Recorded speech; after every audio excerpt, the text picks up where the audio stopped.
This has 4 bedrooms with a rooftop and a balcony that you can't get out to. We're in Hell's Kitchen, and this is under $2K per room. This room has corner windows with a little view of that balcony, and we're at the back of the building. This will fit a queen bed with a closet.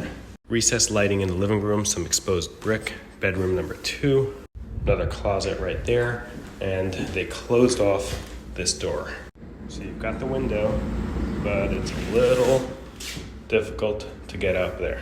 Kitchen's small, but it's got a wine cooler and a dishwasher and a decent amount of cabinet space up there. Stainless steel appliances.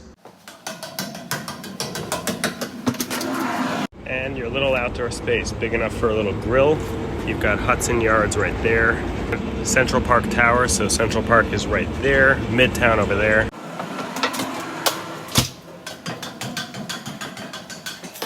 All right, then through here, you've got bathroom number 1, laundry's right there. You've got the entrance, closet, bathroom number 2, another tub, bedroom number 3, some more exposed brick, and a closet. We're facing the front here. And bedroom number 4, another closet. All the bedrooms are just about the same size, and they've all got tall ceilings.